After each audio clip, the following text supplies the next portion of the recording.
اس سے پہلے کہ میں مجلس کا آغاز کروں، دعائے صحت کے لیے خاص طور پر درخواست کی گئی ہے۔ شجاع الدین صاحب تقریباً 5 روز سے ہارٹ سرجری کے بعد کومے میں ہیں۔ ان کی فاسٹ ریکوری اور جلد از جلد شفا یابی کے لیے، اور اسی طرح عفت زہرا جو ہیں وہ بھی کینسر، تو ان کے لیے بھی جو ہے وہ میں چاہوں گا کہ ہم سب مل کر دعا کریں، اور 5 مرتبہ ان دونوں کی جن کا نام لیا ہے خاص طور پر، اور تمام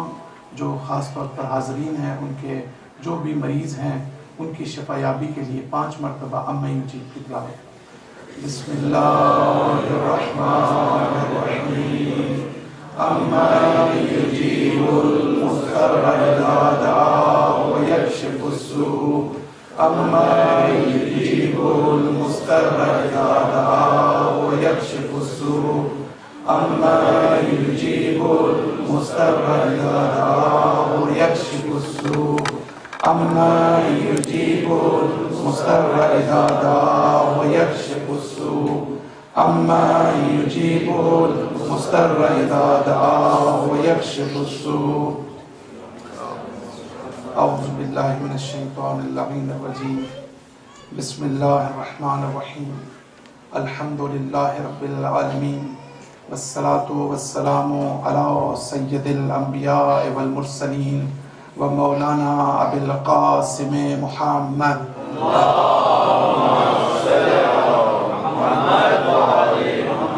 ثم الصلاة والسلام علی اہل بیتہ الطیبین الطاہرین المعصومین، اما بعد، فقد قال الحکیم فی کتابہ المجید وفرقانہ الحمید، بسم اللہ الرحمن الرحیم، ان اعبدوا اللہ واتقوہ واطیعون یغفر لکم من ذنوبکم ویؤخرکم الی اجل مسمی، ان اجل اللہ اذا جاء لا یؤخر لو کنتم تعلمون۔ صلوات۔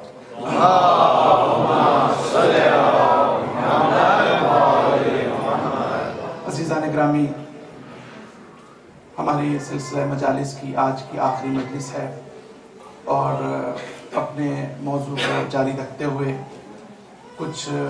اور اہم نکات ہیں جس کی طرف میں انشاءاللہ آج اشارہ کروں گا، اور مجھے اوورال اس بات کی بہت خوشی ہے، شمی بھائی نے اشارہ بھی کیا بعض چیزوں کی طرف، کہ مجھے ذاتی طور پر بہت عرصے سے میں مجالس پڑھ رہا ہوں، لیکن آپ جو یہاں کی کمیونٹی ہے اس جس اٹینٹیونیس کے ساتھ اور جس طریقے سے دل جمعی کے ساتھ آپ نے اس موضوع کو سماعت فرمایا کہ جو عام طور پر روٹین سے ہٹ کر اور ٹریڈیشن سے ہٹ کر تھا، یہ میرے لیے ایک بہت ہی مثبت تجربہ ہے، اور میں سمجھتا ہوں کہ آپ حضرات خود اس لحاظ سے خراج عقیدت پیش کیا جانا چاہیے، اور بڑی محنت سے جو میٹیریل تیار کیا گیا ہے میں امید کرتا ہوں کہ آپ اس سے استفادہ کریں گے، اور انشاءاللہ یہ آن لائن بھی آپ کے لیے اویلیبل ہوگا جن حضرات کو کاپیز نہیں مل سکیں گی۔ میں بہت ہی زیادہ شکر گزار ہوں جن حضرات نے اس بکلیٹ کی تیاری میں واقعاً بہت زیادہ محنت کی ہے۔ اگر ان کی کوشش اور جد و جہد نہ ہوتی ایڈیٹنگ کے مرحلے سے لے کر پبلشنگ تک جو ہے، تو وہ آج آپ کے ہاتھوں میں یہ اتنا اہم ڈاکیومنٹ جو ہے وہ آپ تک شاید نہ پہنچ سکتا۔ تو ان سب کی سلامتی کے لیے ایک مرتبہ صلوات پڑھ دیں۔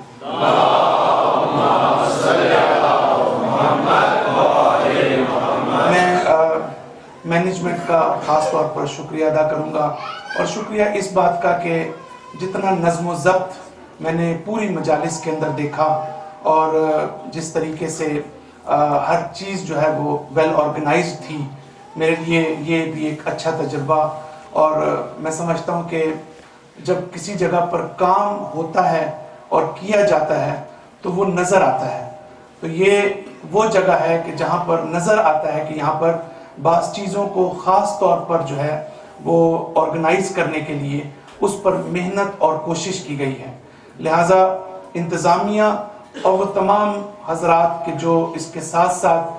جنہوں نے والنٹیئر ورک کیا یہاں پر رضاکارانہ طور پر،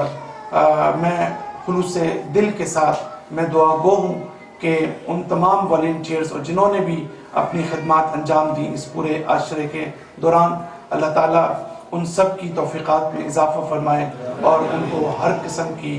دینی اور روحانی لحاظ سے دنیا میں ان کو ترقی عطا فرمائے۔ صلوات پڑھ لیجیے۔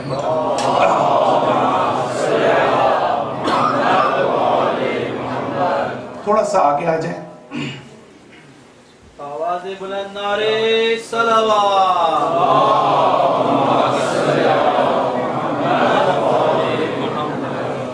اور میں نے جو یہ تعریفی کلمات آپ نے مجھ سے سنے وہ صرف الفاظ نہیں ہیں، بلکہ میں ذاتی طور پر کبھی بھی کوئی ایسی بات نہیں کرتا کہ جس میں میں دل سے قائل نہ ہوں۔ لہٰذا جو چیز میں نے دیکھی، نہ تو مقصد کسی کو خوش کرنا اور نہ ہی بے جا تعریف کرنا،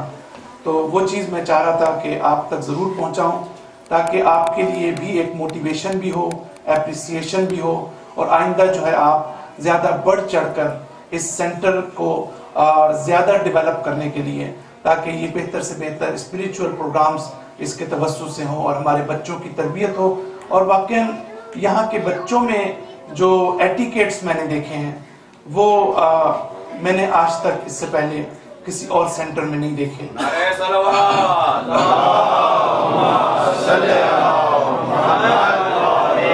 اور واقعاً میرے دل سے دعا نکلتی ہے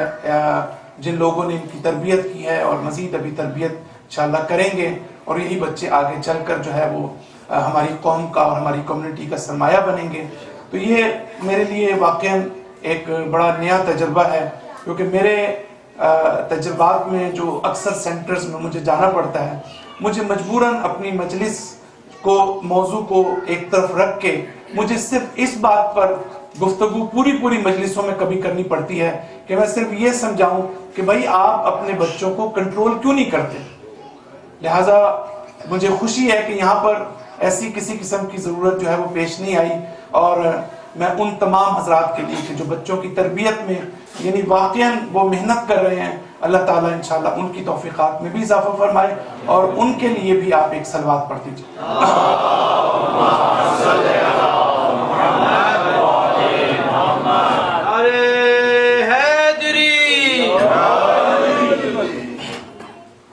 میں نے اپنی پوری مجالس میں اس کو کنکلیوڈ اس لیے نہیں کروں گا کہ بڑی محنت سے آپ کے پاس وہ اسکرپٹ پہنچ جائے گا، آپ انشاءاللہ اس کو دیکھیں گے، لیکن اس نقطے کو ہمیں غور کرنا چاہیے کہ ہماری جو اخلاقی مشکل ہے یا ہماری جو اسپریچول اور مورل آسپیکٹ ہے، ہم اس کو عام طور پر اگنور کرتے ہیں۔ یعنی جنرلی اسلام کی جو 3 ڈائمنشنز ہیں اس میں سے ہم فقہ پر بھی بہت زور دیتے ہیں، اور ہمیشہ یہ کہتے ہیں یہ حرام ہے، یہ حلال ہے، اس پر بھی دینا چاہیے، اور ہم لیکن جو موریلٹی اور ایتھکس جو نظام ہے ہمارا اخلاقیات کا، کہ جس کا ڈائریکٹ تعلق ہماری روح سے ہے اور ہماری تربیت سے ہے، اس کے اوپر جو ہے وہ میں سمجھتا ہوں کہ زیادہ فوکس کرنے کی ضرورت ہے، اور اس نظام اخلاق کو مزید جو ہے وہ میں سمجھتا ہوں کہ ڈیولپ کرنے کی ضرورت ہے، اور آج کے نئے تقاضوں کے مطابق لوگوں کے سامنے پیش کرنے کی جو ہے وہ اس کو ضرورت ہے۔ تو یہ اس پر مزید غور کرنے کی ضرورت ہے۔ میں سمجھتا ہوں کہ یہ اخلاق کا مسئلہ اتنا سادہ نہیں ہے جتنا ہم عام طور پر سمجھتے ہیں۔ ہم یہ لفظ سے بہت زیادہ واقف ہیں، لیکن اس کی ایسنس کیا ہے اور اس کا ہماری زندگی پر کیا اثر ہے، اس کے اوپر مزید غور و خوض کرنے کی ضرورت ہے۔ یہ اتنا آسان مسئلہ نہیں۔ دوسری چیز جو میں نے کہا کہ ہم بہت سی، یہ میں اگر آپ میری کسی چیز کو اگر آپ نے یاد نہ بھی رکھا ہو تو میں اس کے اوپر خاص طور پر فوکس کروں گا۔ جو میری ساری مجالس کا جو ایسنس ہے اور جو اس کا نچوڑ ہے وہ یہ ہے کہ ہم کبھی کبھی ہماری پرابلم نالج کی نہیں ہوتی، ہماری پرابلم ہماری ایفیلیشنز کی ہوتی ہے۔ جب ہم اپنے آپ کو بعض دفعہ بلائنڈلی اٹیچ کر لیتے ہیں چیزوں سے، جب ہم اپنے آپ کو ایسوسیٹ کر لیتے ہیں چیزوں کے ساتھ، اور ہم ٹروتھ کو ایکسپٹ کرنے کے لیے تیار نہیں ہوتے ہیں۔ میں صرف آپ حضرات سے یہ چاہتا ہوں کہ ہمارے اندر اتنی صلاحیت ہونی چاہیے اتنی ایبلٹی ہونی چاہیے، اتنی قابلیت ہونی چاہیے کہ جب بھی جس مقام پر بھی جس جگہ پر بھی ہمارے سامنے ٹروتھ پیش کیا جائے اور ہمیں یہ پتہ چل جائے کہ علمی لحاظ سے یہ بات ساؤنڈ ہے اور اس کے پاس آپ کے پاس کوئی جواب نہیں ہے، تو ہم اس ٹروتھ کے سامنے تسلیم ہونے کے قابل ہوں، ہم اس کے سامنے سبمسو ہونے کے قابل ہوں۔ ہمارے پاس، میرے پاس بے انتہا ایگزامپلز موجود ہیں کہ وہاں پرابلم یہ نہیں ہے کہ میں آپ کو یہ بتاؤں کہ علمی لحاظ سے کیا پرابلم ہے۔ اصل میں ہماری جو عادت ڈیولپ ہو گئی ہے، ہمارا جو بیہیویئر ڈیولپ ہو گیا ہے، ہمارا جو مائنڈ سیٹ بن چکا ہے، ہمارے جو اخلاقیات بن چکے ہیں، وہ ہمیں اجازت نہیں دیتے کہ ہم کسی حق کو اور حقیقت کو قبول کریں۔ لہٰذا میں کہوں گا کہ یہی بس میری مجلس کا جو اہم ترین میسج ہے وہ یہی ہے کہ ہم اپنے آپ کو فلیکسیبل بنائیں، ہم اپنے آپ کو ریجڈ نہ بنائیں۔ میں آج آپ کے سامنے جو چیز پیش کی ہے، آپ اس کو ایسا نہیں ہے کہ آپ اس کو اگر ایکسیپٹ کرتے ہیں تو آپ کسی دوسرے کی بات کو ایکسیپٹ نہ کریں، بلکہ آپ اس کو ایک ویو پوائنٹ کے طور پر اس پر غور کریں، اس کو سامنے رکھیں، اور اگر دوسرا اس کے سامنے پیش کرے تو اگر وہ اس سے بہتر ہو تو پھر آپ اس کو ایکسیپٹ کریں، یا آپ دونوں کو مرج کرنے کے قابل ہوں کہ آپ یہ کہیں دونوں ایک ہی بات کر رہے ہیں مختلف انداز کے اندر۔ سلوات پڑھ دیجیے ایک مرتبہ۔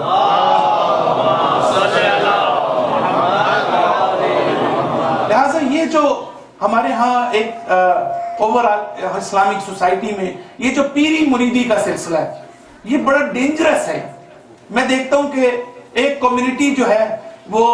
ایک عالم کے ساتھ جو ہے وہ وابستہ ہو جاتی ہے، اب اسی کے وہ جو ہے وہ گن گاتی ہے۔ اس کے نتیجہ کیا ہوتا ہے؟ اس کے نتیجے میں جو دوسرے علماء ہیں وہ ان کی نظروں میں ہی نہیں آتے۔ یہ بہت ہی خطرناک ٹرینڈ ہے۔ یعنی کیوں؟ اس لیے کہ آپ کی جو وابستگی ہے وہ آپ کی شاید علمی وابستگی نہیں، آپ کی ایموشنل وابستگی ہے، اور ایموشنل وابستگی کی وجہ سے آپ کسی، اور اس وقت پورا، اس وقت پاکستان، ہندوستان چلے جائیں، ہم پورا معاشرہ اس مصیبت میں گرفتار ہے۔ اس کے نتیجے میں ہم حق بات سننے سے محروم رہ جاتے ہیں، حق بات کو برداشت فیس کرنے سے اور اس کو قبول کرنے سے جو ہے ہم پیچھے رہ جاتے ہیں۔ تو یہ بہت ضروری ہے کہ ہم کسی کی بات کو حرف آخر نہ سمجھیں، بلکہ خود ہم حق کو ایویلویٹ کرنے کے قابل ہو سکے۔ صلوات پڑھ دیجیے۔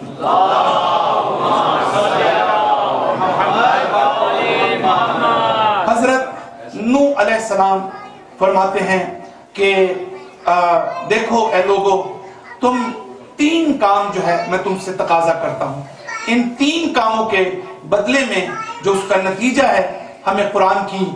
اس آیت کے اندر ہمیں نظر آتا ہے کہ حضرت نوح فرماتے ہیں کہ ان اعبدوا اللہ، کہ تم اللہ کی عبادت کرو، واتقوہ، اور تم تقوی اختیار کرو، واطیعون، اور تم میری اطاعت کرو۔ اب ان تینوں میں ایک باریک سا فرق ہے کہ جو میں اس وقت بیان نہیں کر سکتا۔ ہو سکتا ہے آپ کہیں کہ جب انسان نے اللہ کی عبادت کر لی تو اس میں تقوی بھی آ جائے گا، اس کے اندر جو ہے وہ نبی کی پیروی بھی آ جائے گی، لیکن ایسا ہے نہیں عملی طور پر۔ ہو سکتا ہے کہ آپ اللہ کی عبادت کر رہے ہوں لیکن اس عبادت کے نتیجے میں بھی آپ میں تقوی پیدا نہ ہو، اس عبادت کے نتیجے میں بھی آپ اپنے نبی اور امام کو پہچان نہ سکیں۔ لہٰذا قرآن کو یہ ضرورت پیش آئی کہ یہ بتائے کہ اللہ کی عبادت ایسے کرو کہ جس میں تقوی بھی ہو اور اپنے نبی کی اطاعت بھی ہو۔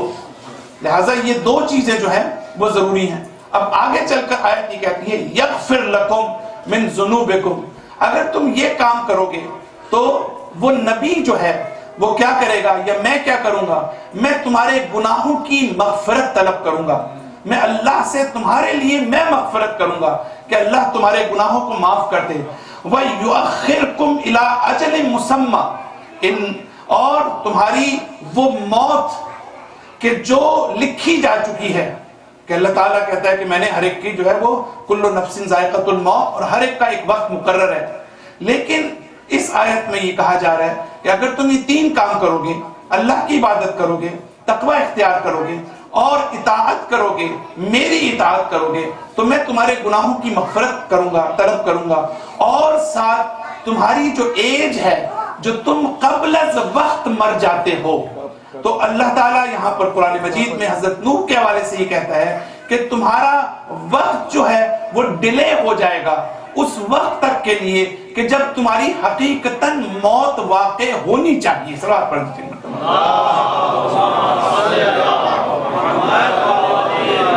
تو یہ جو ہے اہم نقطہ اس کے حوالے سے یہ ہے کہ ہمارے پاس روایات موجود ہیں کہ اکثر امام آپ کے چھٹے امام صادق علیہ السلام فرماتے ہیں کہ اکثر لوگ جو اس دنیا میں مرتے ہیں وہ اپنی طبیعی عمر کو نہیں پہنچ پاتے, وہ اپنی اس عمر تک نہیں پہنچ پاتے کہ جو ان کو دی گئی تھی. کیوں؟ اس لیے کہ اب اس میں ظاہر کئی فیکٹرز ہوتے ہیں. مثلا آپ سمجھیں کہ اللہ تعالیٰ نے یہ چیزیں آپ کو لکھ دی ہیں کہ اگر آپ فرض کریں اپنی ہیلتھ کی آپ کیئر نہیں کریں گے, آپ کو ڈاکٹر کہتا ہے کہ آپ میڈیسن کھائیں, آپ نہیں کھاتے آپ, یا آپ خود جا کے کسی ایسی جگہ پہ دریا میں چھلانگ لگا دیتے ہیں, تو آپ جو ہے وہ قبل از وقت مر جائیں گے. یہ آپ کا وقت مقرر نہیں ہے لیکن آپ مر جائیں. اسی طرح ایک چیز اور آپ ایڈ کر لیں, یہ وہ اہم چیز ہے جو قرآن ہمیں بتاتا ہے, یہ وہ چیز ہے جو روایات ہمیں بتاتی ہیں, یہ وہ انفارمیشن ہے جس کا سورس ہمارے پاس اس دنیا میں موجود نہیں ہے. اگر قرآن موجود نہ ہوتا, اگر روایات موجود نہ ہوتی, اگر انبیاء موجود نہ ہوتے, تو ہمیں قیامت تک یہ پتہ نہ چلتا کہ ہمارے گناہوں کی وجہ سے بھی ہماری عمر کم ہو جاتی ہے. یہ ہمیں روایات بتاتی ہیں. اسی لیے ہمیں چاہیے کہ ہم روایات کو اور دعاؤں کو اور مناجات کو کہ جن کی ہم ہمیشہ تلاوت کرتے ہیں, ان کو as a source of information بھی لیں. ان کو ہماری پرابلم یہ ہے کہ ہم اس کو سورس آف انفارمیشن کے طور پر نہیں لیتے, بلکہ ہم صرف اس کو دعا کے طور پر لیتے ہیں. میں اس کی منع نہیں کرتا, وہ اچھی بات ہے, کیونکہ دعا کا تعلق یہ ہے کہ آپ کا اور آپ کے پروردگار کے درمیان وہ رابطہ جو ہے وہ مضبوط ہو. لیکن اس کے ساتھ ساتھ یہ دعائیں جو ہیں آپ کے لیے بہترین انفارمیشن کا سورس ہیں, اور یہ وہ سورس ہے کہ جو کوئی اور اس کی جو ہے وہ نعم البدل یا اس کی کمی کوئی اور پورا جو ہے وہ نہیں کر سکتا. صلوات پڑھ دیجیے. اسی طرح میں نے سورہ ابراہیم کی آیت نمبر 10 پڑھی, کہا کہ رسول تمہیں جو بلاتے ہیں, جب تمہیں دعوت دیتے ہیں, آپ کیوں دعوت دیتے ہیں؟ تاکہ وہ تمہارے لیے مغفرت طلب کریں اور تمہاری عمر کو, عربی میں اجل مسمى یعنی وہ کہ جو لکھی جا چکی ہے آپ کی, جو تبدیل نہیں ہو سکتی, اس وقت تک کے لیے تمہاری عمر کو ٹال دیں. اب دیکھیں یہ قرآن کی آیات ہے.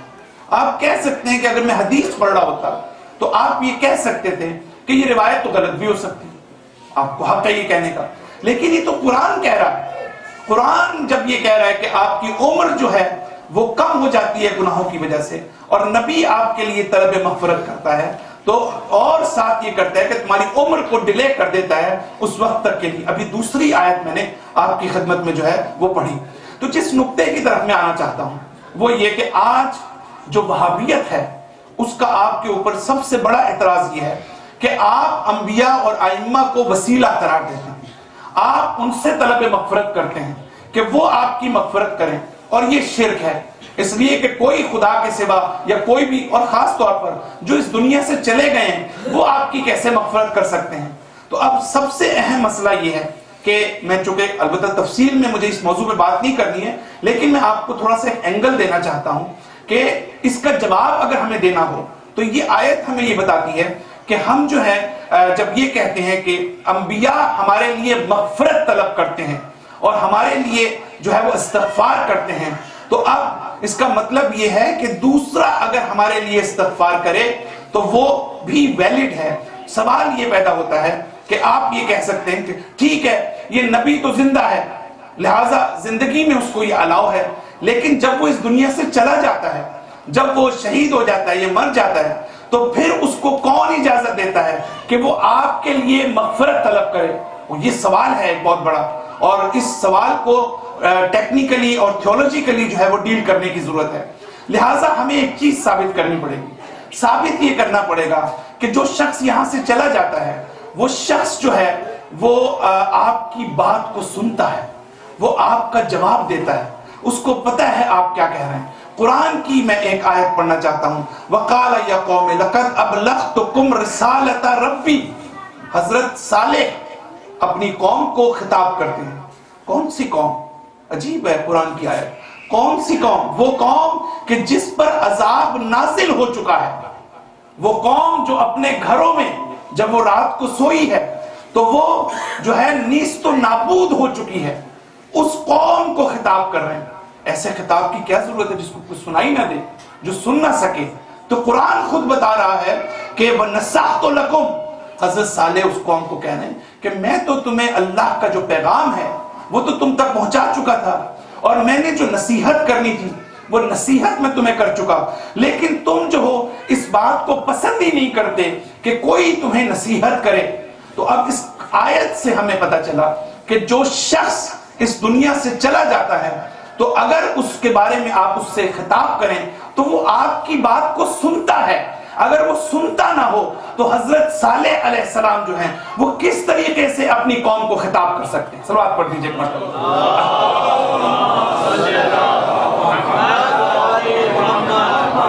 جب ہمارے پاس روایت میں ہے کہ مولا کائنات علی بن ابی طالب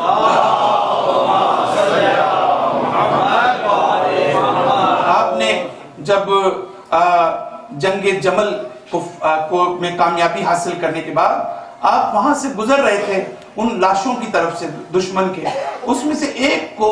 امام علی علیہ السلام نے خطاب کیا، اور خطاب کر کے اس کو یہ کہا کہ تم جو ہو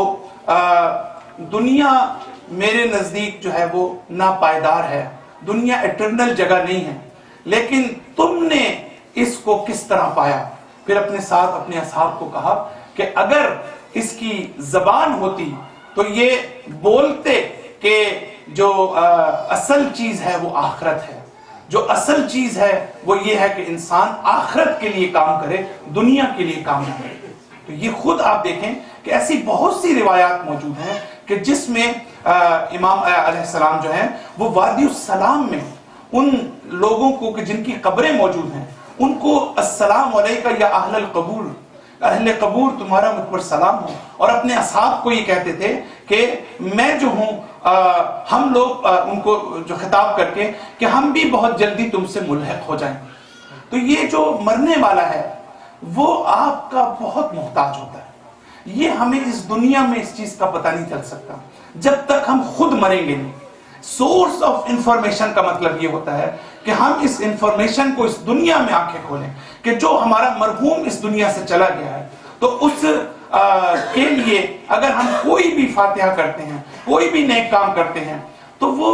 اتنا محتاج ہے آپ کا، اور ہر لمحہ وہ آپ کا منتظر ہے کہ آپ اس کے لیے کوئی نیک کام کریں۔ صلوات پڑھ دیجئے مطلب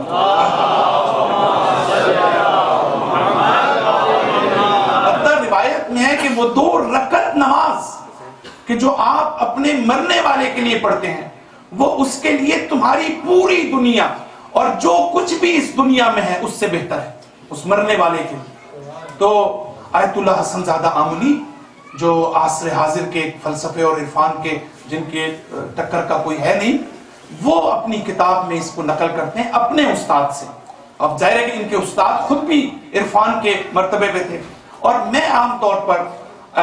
خواب نقل نہیں کیا کرتا ممبر سے، لیکن جب اس سطح کے علماء جب اس بات کو بیان کرتے ہیں تو اس میں یقیناً میرا ایمان ہے کہ اس میں حقیقت ہوگی۔ تو آیت اللہ حسن زادہ عاملی کہتے ہیں اپنے استاد سے نقل کرتے ہیں کہ میرے استاد نے مجھے بتایا کہ میں نے اپنے استاد کو جو اس دنیا سے جا چکا تھا تو وہ گھر میں جو ہے وہ خواب میں نے دیکھا ان کو، تو میں نے یہ پوچھا اس سے ایک سوال، یہ نہیں پوچھا کہ آیا تمہیں ثواب پہنچتا ہے یا نہیں پہنچتا، بلکہ میں نے سوال یہ پوچھا ان سے کہ آپ یہ بتائیں کہ جب ہم آپ کے لیے کوئی نیک کام کرتے ہیں اور آپ کو اس کا ثواب ہم بخش دیتے ہیں تو آپ کو کیا کیفیت محسوس ہوتی ہے، آپ کس طریقے سے جو ہے اس کو ریسیو کرتے ہیں؟ تو اس نے جواب میں یہ کہا کہ فرض کرو، مثال دی کہ فرض کریں کہ آپ ایک ایسے کمرے میں ہیں کہ جس میں شدید گرمی ہے، اور شدید گرمی میں آپ پسینے سے جو ہے وہ شرابور ہیں، لیکن اچانک جو ہے اس کمرے کی جب کھڑکی کھلتی ہے تو ٹھنڈی ہوا کا جھونکا آتا ہے، اس سے جو آپ کو اسپریچول پلیزر ملتا ہے اور جو روحانی خوشی محسوس ہوتی ہے، جب تم ہمارے لیے کوئی چیز بھیجتے ہو تو ہمیں ایک دم یہی احساس ہوتا ہے۔ صلوات پڑھ دیجئے۔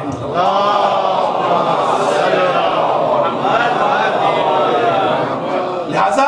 جو ہے پھر آیت اللہ فرماتے ہیں اپنی کتاب میں، کاش میرے پہ ہوتی تو مجھے عادت ہے کہ میں وہ ٹیکسٹ پڑھ کے سناؤں آپ کو، وہ کہتے ہیں اگر تم اپنے کسی گھر میں تمہارے پیٹ یا جانور ہے کوئی، اگر تم اس کے منہ میں کوئی دانہ بھی رکھ رہے ہو تو اپنے مرنے والے کے لیے اس پر نثار کر دو، یعنی اس کے نام کے اوپر، یعنی اس کا اتنا اثر ہے۔ لیکن بات وہی ہے کہ ہم اس کو سیریس لیں تو اگر ہے کہ ہم اس کو اچھی طریقے سے سمجھیں اور اپنے جانے والوں کے لیے جو ہے ان کو ہمیشہ یاد رکھیں۔ صلوات پڑھ دیجیے مرتبہ۔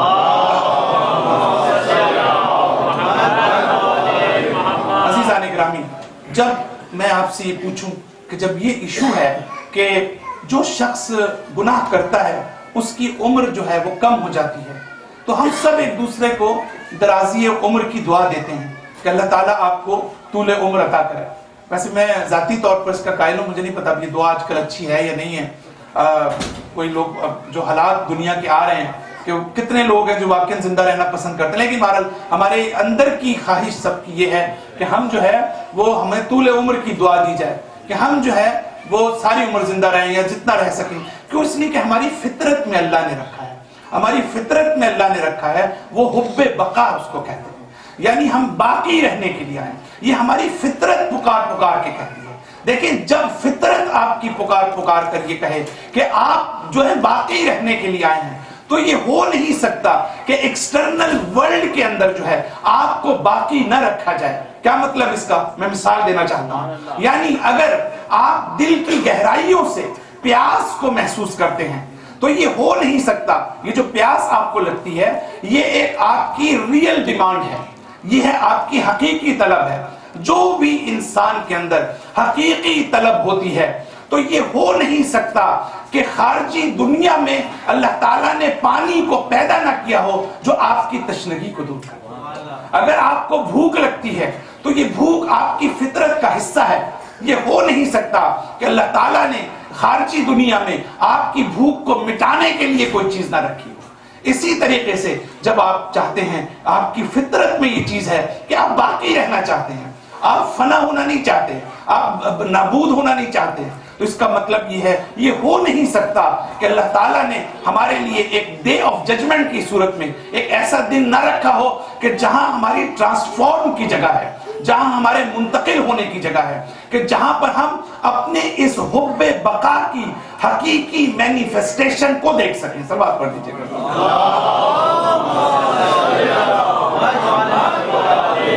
اب جو میں ایک آپ کی خدمت میں ایک روایت پیش کرنا چاہتا ہوں، لیکن میں نے یہ کیوں تمہید باندھی؟ اس لیے کہ آپ نے مجھے کہا کہ اللہ آپ کو طول عمر دے، میں بہت خوش ہو گیا۔ لیکن سوال یہ ہے، یہی چیز اگر آپ کے کسی امام سے کوئی کہے، توجہ ہے آپ کی، اگر آپ کے معصوم امام سے کوئی یہ کہے کہ اللہ آپ کو طول عمر دے، تو کیا وہ بھی خوش ہوں گے جس طرح ہم خوش ہوتے ہیں یا نہیں؟ اہم سوال ہے جو میں آپ کے سامنے رکھ رہا ہوں۔ یا وہ کوئی اور ہمیں ہدایت کرنا چاہتے ہیں یا ہمیں جو ہے وہ گائیڈ کرنا چاہتے ہیں کہ ہم کیا کریں؟ آپ کے جب چوتھے امام سے جو ہے وہ ان کی دعاؤں کو، امام سجاد علیہ السلام، آپ کی دعائیں صحیفہ سجادیہ، کاش ہمیں توفیق ہو کہ ہم صحیفہ سجادیہ کو ہم سمجھنے کی کوشش کریں کہ کتنا معارف کا دریا اس کے اندر موجود ہے۔ امام علیہ السلام یہ کہتے ہیں کہ پروردگارا مجھے جو ہے وہ عمر عطا کر، امرنی ما کانا عمری بذلتن فی طاعتک، پروردگارا اگر یہ عمر تیری اطاعت میں گزر رہی ہے تو مجھے عطا کر، اور اگر تیری اطاعت میں نہیں گزر رہی تو مجھے ایسی عمر نہیں چاہیے۔ اور کہا کہ وَإِذَا كَانَ عُمْرِي مَرْتَعًا لِلشَّيْطَانِ، اگر شیطان کی چراگاہ بن رہی ہے، اگر میں تیری اطاعت نہیں کر رہا تو مجھے ایسی عمر نہیں چاہیے، مجھے جتنی جلدی ہو سکے اٹھا لو۔ یہ آپ کے چوتھے امام ہمیں بتا رہے ہیں۔ تو اس کا مطلب ہے کہ ہم میں اور امام معصوم میں ایک فرق صاف نظر آئے کہ ہمارے لیے صرف عمر کا زیادہ ہونا اہم ہے، ایمان کے لیے عمر کا زیادہ ہونا اہم نہیں ہے، اس لیے کہ شیطان سے زیادہ کوئی عمر زیادہ نہیں ہو سکتی کسی کی۔ لہذا صرف طول عمر اچھی چیز نہیں ہے، بلکہ اس کا کوالیٹیٹیو ہونا ضروری ہے، بلکہ اس کے لیے ضروری ہے کہ ہم اس کو اطاعت میں گزاریں، اور اس لیے ہم اللہ سے عمر مانگے کہ ہم اپنے ثواب میں اور نیکیوں میں اضافہ کر سکیں۔ صلوات پڑھ دیجیے۔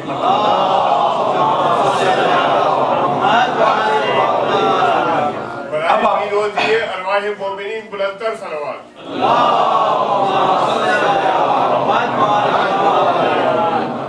اب آپ دیکھیں کہ حضرت نوح علیہ السلام نے اپنی قوم میں سے بڑے کم لوگ جس کو وہ ایمان لا سکے اور بہت ہی رنجیدہ خاطر ہوئے، اور آخر میں انہوں نے عذاب کے لیے جو ہے وہ دعا کی. چونکہ ظاہر ہے کہ میں ایک خاص اینگل سے چیزوں کو دیکھ رہا ہوں تو میں اس کو ہسٹوریکلی ابھی نہیں لینا چاہتا کہ یہ طوفان آنا شروع ہوا، اللہ تعالیٰ نے دعا کو قبول کیا، پھر ان کے اوپر اتمام حجت ہوئی کہ تم جو ہو وہ جتنے لوگ اگر آنا چاہتے ہو، میری پیروی کرنا چاہتے ہو تو تم عذاب سے بچ جاؤ گے. اس کے نتیجے میں جو ہے حضرت نوح نے جو ہے وہ کشتی بنانا شروع کی اللہ کے حکم کے اوپر. یہ جو کشتی بنانا شروع کی، جب وہ بنا رہے تھے، اب آپ خود سوچیں کہ لوگ جو اس زمانے کے جو اشرافیہ تھے یا جو بڑے بڑے اتھارٹیٹیو لوگ تھے، جو بدماش ٹائپ لوگ تھے، وہ سارے کے سارے جو ہیں وہ آ کر حضرت نوح کا مذاق اڑایا کرتے تھے. اس لیے کہ وہ کہتے تھے کہ یہ کیا ہے آپ، اچھا اگر کشتی بنانی ہے آپ نے، فرض کریں چلے کشتی بنانی ہے تو اتنی بڑی کشتی بنانے کی کیا ضرورت ہے؟ یہ باتیں سمجھ میں نہیں آ سکتی کسی کی. کوئی کہے گا کہ چھوٹی سی کشتی بنا لیں، لیکن جو ہے وہ بہرحال اب اللہ تعالیٰ کیا کہتا ہے. اب الفاظ قرآن کے دیکھیں کہ قرآن کس چیز کی طرف اشارہ کرتا ہے. قرآن یہ کہتا ہے حضرت نوح کو خطاب کر کے کہ وَاصْنَعِ الْفُلْكَ بِأَعْيُنِنَا وَوَحْيِنَا، کہ اے نوح تم کشتی بنانے کا آغاز کرو. لیکن کیا لفظ استعمال کیا، میں کہتا ہوں کہ اس کی گہرائی میں انسان جائے تو حیران ہو جاتا ہے کہ اے نوح ہماری پریزنس میں، یہ اللہ تعالیٰ نے قرآن میں استعمال کیا لفظ کہ میری پریزنس میں اس کشتی کو بنانا شروع کرو. اللہ کی پریزنس جو ہے اور اللہ کا حضور، یعنی اس طرح اور میری ہدایت وحی نا اور میری ہدایت کے مطابق تم اس کشتی کو شروع کرو. تو یہ جو حضرت نوح کے بارے میں کہا کہ تم اس طرح کشتی کو بناؤ، اس لیے کہ بڑا سخت امتحان تھا. جب ہر وقت آپ کو تانے مل رہے ہوں، جب ہر وقت آپ کو تمسخر کا شکار ہو رہے ہوں، ہر وقت آپ کا مذاق اڑایا جا رہا ہو اور آپ اللہ کی پریزنس کو محسوس نہ کریں اور ہر لمحہ اللہ کے اوپر آپ کا اطمینان نہ ہو اور اعتماد نہ ہو، تو آپ کس طرح یہ کام کر سکتے ہیں؟ تو اللہ تعالیٰ نے کہا کہ دیکھو میری پریزنس جو ہے اس کو تم ریئلائز کرو اور اس کو تم فیل کرو اور پھر تم اس کشتی کو بنانا شروع کرو کہ بے اعیننا، کہ ہماری آنکھوں کے سامنے، گویا میں تمہارے سامنے موجود ہوں، اس کی سپرویژن میں تم یہ کام کرو. اور یہی چیز میں نے مصائب میں جلدی سے پڑھ گیا، لیکن یہ وہ وقت ہے کہ جب میں آپ کو یہ بتاؤں کہ امام حسین علیہ السلام نے کربلا کے میدان میں جب علی اصغر کی شہادت ہوئی تو حضرت علی اصغر کی شہادت پر آپ نے یہی جواب کہا کہ حَوَّنْ إِلَيَّ مَا نَزَلَ بِهِ، کہ مجھ پر یہ مصیبت جو ہے وہ برداشت نہیں ہو سکتی تھی. بِأَنَّهُ عَيْنُكَ، کہ اللہ اگر تیری آنکھوں کے سامنے یہ نہ ہوتا، پروردگارہ اگر تیری پریزنس کو میں فیل نہ کر رہا ہوتا تو علی اصغر کی شہادت میرے لیے قابل برداشت نہیں. پروردگارہ اگر یہ قابل برداشت ہوئی ہے تو اس لیے کہ تو دیکھ رہا ہے اور تو مجھے یقین ہے کہ تو انتقام لے گا. تو یہ ہے اللہ کی پریزنس. کبھی کبھی ہم کربلا کے واقعات کو، ہمیں ضرورت ہے کہ ہم مسٹک پرسپیکٹو سے، ہم عرفانی پرسپیکٹو سے، ہم شہود کی نگاہ سے ہم جو ہے وہ ان چیزوں کو دیکھیں. اور یہی وجہ ہے کہ آپ کے چھٹے امام کی ایک روایت میں آپ کی خدمت میں پیش کرنا چاہتا ہوں. صلوات پڑھ دیجیے.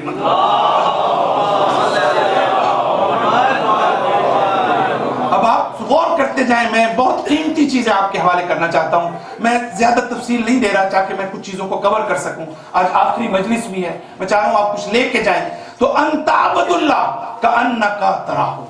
اے لوگو تم اللہ کی عبادت کرو، ایسے عبادت کرو جیسے تم خدا کو دیکھ رہے ہو. دیکھیں عجیب قسم کی روایت ہے جو اگلا حصہ ہے اس کا، کہ تم ایسے اللہ کی عبادت کرو جیسے تم کأنک تراہ فإن لم تکن تراہ فإنہ یراک. اور اگر تم ایسے عبادت نہیں کر سکتے کہ تم اللہ کو دیکھ سکو تو کم از کم ایسے عبادت کرو کہ تمہیں یہ پتا ہو کہ اللہ تمہیں دیکھ رہا ہے. عجیب روایت ہے یہ کہ پہلی منزل، ہائیسٹ اسٹیج یہ ہے کہ تم اس طرح عبادت کرو کہ اللہ کی پریزنس کو فیل کر سکو۔ اور خود امام خمینی رحمت اللہ علیہ کا جملہ ہے فارسی میں کہ عالم محضر خداست و در محضر خدا معصیت نہ کنی، کہ یہ عالم، یہ کائنات جو ہے یہ اللہ کی پریزنس موجود ہے، اللہ کے حضور میں تم لوگ موجود ہو، اور جہاں پر اللہ موجود ہے اس کی پریزنس ہے وہاں پر معصیت اور گناہ کا کوئی تصور نہیں، کہ عالم محضر خدا۔ کتنی خوبصورت سٹیٹمنٹ ہے کہ یہ محضر خدا ہے۔ اللہ محضر، وہاں فارسی میں اس کو بھی کہتے ہیں جب آپ عدالت میں جاتے ہیں تو وہاں کہتے ہیں آپ محضر میں جانا۔ اب دیکھیں نا، عدالت میں بھی آپ کے سامنے قاضی ہوتا ہے، آپ کے سامنے جج ہوتا ہے، آپ اس کے سامنے اس کی پریزنس میں آپ نے اپنی ایویڈنس دینے ہوتے ہیں۔ تو وہی لفظ جو ہے وہ عربی اور فارسی میں محضر کا لفظ استعمال ہو رہا ہے۔ سلوات پڑھ دیجیے ایک مرتبہ۔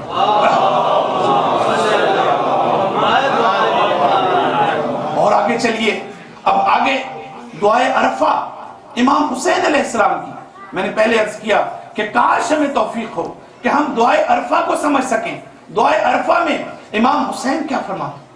اب عرفان کی منزلیں آپ دیکھیں، اب ہم نچلے لیول سے اٹھ کر ہم عرفان کی منزلوں پر، میں چاہ رہا ہوں کہ آپ کو تھوڑا سا یہ ٹیسٹ ڈیولپ ہو کہ یہ عرفان ہوتا کیا ہے۔ تو امام حسین علیہ السلام دعائے عرفہ میں فرماتے ہیں ماذا وجد من فقدک، اے خدا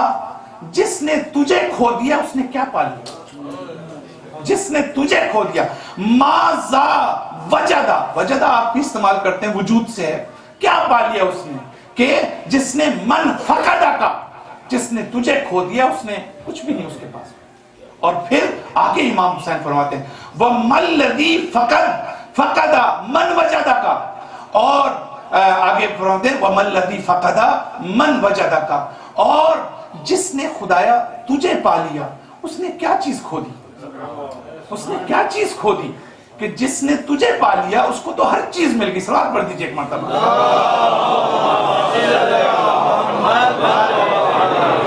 ایک ایک حدیث کے اوپر جو ہے بڑی تفصیلی گفتگو کی ضرورت ہے، کہ لیکن میں چاہ رہا ہوں کہ آپ کو تھوڑا سا آپ کو میں آئیڈیا دلاؤں اور آگے چلے۔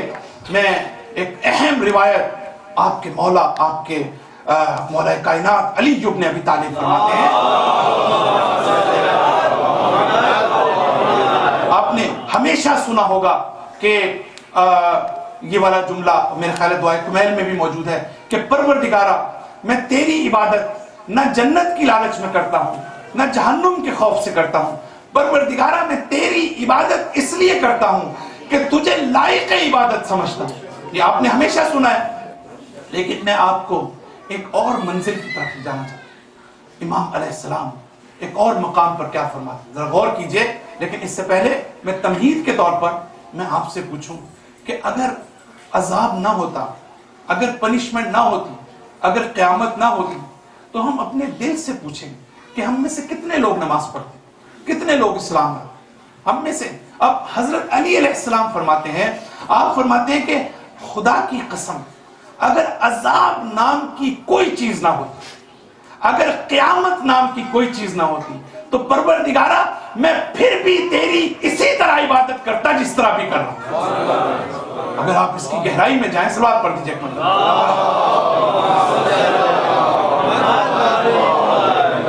یہی وجہ ہے کہ آپ فرماتے ہیں لو کشف الغطاء ما زدت یقین، کہ اگر یہ تمام حجابات میرے سامنے سے ہٹ جائیں تو میرے یقین میں کوئی کمی نہیں آئے گی، تمام حجابات۔ اب میں نے یہ حدیث اس لیے نہیں پڑھی، مجھے پتا ہے کہ آپ ملینز ٹائم جو ہے اس کو سن چکے ہیں،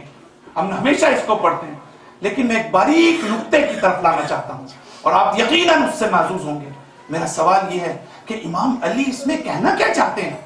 ہمیں اس پر بھی غور کرنے کی ضرورت ہے کہ جب آپ یہ کہہ رہے ہیں کہ اگر میرے سامنے سے سارے حجابات ہٹ جائیں تو میرے یقین میں کوئی کمی نہیں آئے گی، تو ہم ہمیشہ اس حدیث کو کیسے سمجھتے ہیں؟ پہلے میں وہ بتاؤں گا آپ کو، پھر اس مسکنسیپشن کو میں دور کروں گا کہ اصل میں اس حدیث کا کیا مطلب ہے۔ ہم ہمیشہ یہ سمجھتے ہیں کہ اگر فرض کریں کہ حضرت علی یہ کہہ رہے ہیں کہ اگر میرے سامنے سے یہ حجابات جو اس وقت موجود ہیں اگر یہ ہٹ جائیں تو میرے یقین میں کوئی کمی نہیں آئے گی، اس لیے کہ مجھے کیا فرق پڑتا ہے کہ اگر آپ کی پردہ آگے سے ہٹا دیں تو میرے علم میں کوئی اضافہ نہیں ہوگا میرے نزدیک، کیونکہ میں پہلے ہی چیزوں کو. لیکن عزیزان محترم یاد رکھیے گا، جب بھی حجاب کا مسئلہ آتا ہے، حجاب دو قسم کے ہوتے ہیں، ایک میٹیریلسٹک حجاب ہوتا ہے اور ایک نورانی حجاب ہوتا ہے، جو بڑی بڑی سطح پر لوگوں کے، جو بہت علماء اور بہت بڑے عبادت گزار، ان کی سطح کی بات ہے، چھوٹے لیول کی بات نہیں ہے. حجاب ہمیشہ حجاب ہوتا ہے، کبھی مادی حجاب ہوتا ہے، کبھی نورانی حجاب ہوتا ہے. لیکن حجاب جب بھی ہوگا کسی کے سامنے، یاد رکھیے گا، جب بھی کسی کے سامنے حجاب ہوگا تو اس کا مطلب یہ ہے کہ وہ حجاب ہٹے گا تو اس کے یقین میں تبدیلی واقع ہو جائے. تو میرا سوال یہ ہے کہ حضرت علی کیا کہہ رہے ہیں کہ اگر یہ حجابات ہٹ گئے تو میری یقین میں کوئی کمی نہیں آئے گی. اس کا مطلب یہ ہے کہ آج تک ہم اس حدیث کو جو سنتے آئے ہیں اس کا ترجمہ یا اس کو اس طرح انڈرسٹینڈ کرنا پڑے گا. توجہ کیجئے گا کہ علی ابن ابی طالب یہ کہنا چاہتے ہیں کہ اے لوگو، جس یقین کی منزل پر میں ہوں، اگر تمہاری نگاہوں سے حجاب ہٹ جائے اور تمہارے سامنے یقین نظر آ جائے تو تم دیکھو گے کہ میرے یقین کی منزل وہی ہے کہ جو تم اب دیکھ رہے ہو. صلوات پڑھ دیجئے ایک مرتبہ.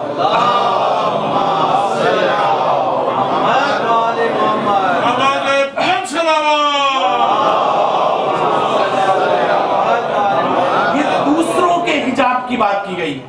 یہ وہ اپنے حجاب کی بات نہیں کر رہے. اے لوگوں، میں تو دیکھ رہا ہوں یقین کو، میں اللہ کی پریزنس کو دیکھ رہا ہوں، مجھے کون سے حجاب کی ضرورت ہے؟ تمہیں ضرورت ہے، تمہیں حق کا نہیں پتا. جب یہ حجاب ہٹیں گے قیامت کے دن، خدا واضح طور پر کہتا ہے قرآن میں، خدا کہتا ہے کہ تمہاری نگاہیں تیز ہو جائیں اور اس کے بعد تم حق کو دیکھنے لگو گے. تو امام علیہ السلام فرماتے ہیں کہ جب تمہیں پتا چل جائے گا 100% کہ سرٹینٹی کیا چیز ہوتی ہے، یقین کیا ہوتی ہے، تو تب تمہیں یہ بھی پتا چل جائے گا کہ میں اس یقین کو جو تم حجابات کے ہٹنے کے بعد دیکھ رہے ہو، میں پہلے سے ہی اس کو دیکھتا چلا رہا ہوں، میں پہلے سے اس کو دیکھتا چلا رہا ہوں. اور پھر کیا ہم نے کبھی اس پر بھی غور کیا کہ کربلا کے میدان میں، ہم چونکہ مصائب میں اس کو ذکر کرتے ہیں، لیکن آج میں آپ کو ایک میں یہ بتانا چاہتا ہوں، میں خود اس پر چونکہ کام کر رہا ہوں کہ کربلا کے عرفانی آسپیکٹس، اور انشاءاللہ میں بہت جلد چاہوں گا کہ اس کے اوپر پورا اشرہ پڑھوں کہ جو عارفانہ آسپیکٹس اور ڈیمنشنز ہیں کربلا میں، وہ ایک آپ نے دیکھا جو میں نے نقل کیا امام حسین سے، اور دوسرا کبھی ہم نے بہت کم شاید غور کیا ہو کہ جب علی اکبر کی شہادت ہوتی ہے، دیکھیں شہادت سے پہلے ابھی آپ زندہ ہیں، ابھی آپ سانس لے رہے ہیں، آپ اپنے بابا کو خطاب کر کے کہتے ہیں، بابا میں دیکھ رہا ہوں کہ اپنے جد کے ہاتھوں سیراب ہو رہا ہوں. میں آپ سے یہ پوچھوں گا کہ اگر علی اکبر اس دنیا سے چلے جاتے تو یہ چیز سمجھ میں آنے والی ہے، لیکن اپنی زندگی میں کیسے دیکھ رہے ہیں، زندگی میں کیسے کہہ رہے ہیں، تو اس کا مطلب ہے یہ وہ عرفان کی منزل ہے، وہ علی اکبر کی معرفت کہ جس کی وجہ سے کہا تھا کہ بابا کیا ہم حق پر نہیں ہیں؟ اگر ہم حق پر ہیں تو پھر کیا پرواہ ہے، جو کچھ بھی مصیبت آنی ہے وہ ہمارے اوپر آ جائے. یہ وہ منزل عرفان علی اکبر کی تھی. مجھے کسی موقع پر میں نے بڑی تفصیل سے خود علی اکبر کے اوپر مجلس پڑھی ہے، لیکن میں بتانا چاہتا ہوں ایک چیز بتائیے آپ کو کہ یہ سوچنے کی چیز ہے، جن چیزوں پر ہم نے کبھی سوچا نہیں تھا. میری مجالس کا ایک مقصد یہ ہے کہ ہم ان چیزوں پر سوچنا شروع کریں، جن چیزوں پر ہم سرسری طور پر گزر جاتے ہیں ہم اس پر تھوڑا زیادہ غور کریں کہ آخر علی اکبر تو ابھی زندہ ہیں، وہ کس چیز کو دیکھ رہے ہیں اور کیسے دیکھ رہے ہیں، کس فارم میں دیکھ رہے ہیں. یہ ساری چیزیں جو ہیں وہ ہمارے سمجھنے کی. صلوات پڑھ دیجئے.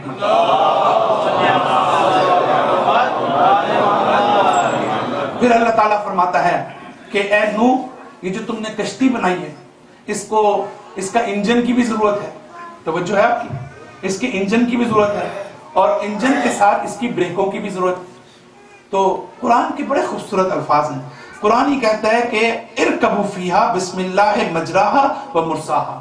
کہ تم سوار ہو جاؤ اس کشتی میں، اس کا اسٹارٹ بسم اللہ ہے اور اس کی بریکیں بھی بسم اللہ ہے. کہ تم بسم اللہ پڑھو گے تو یہ کشتی چل پڑے گی، تم بسم اللہ پڑھو گے تو یہ کشتی رک جائے گی.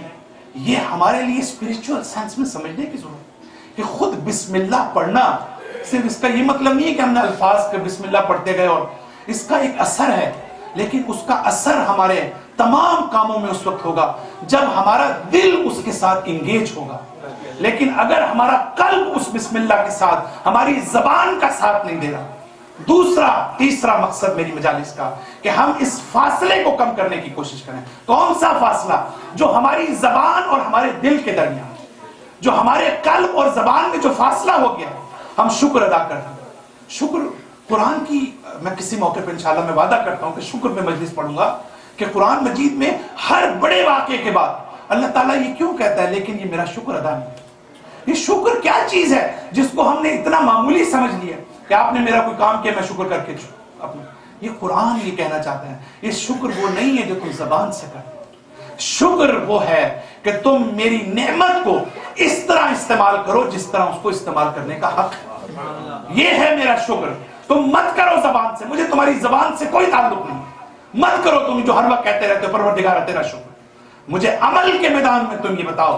کہ جب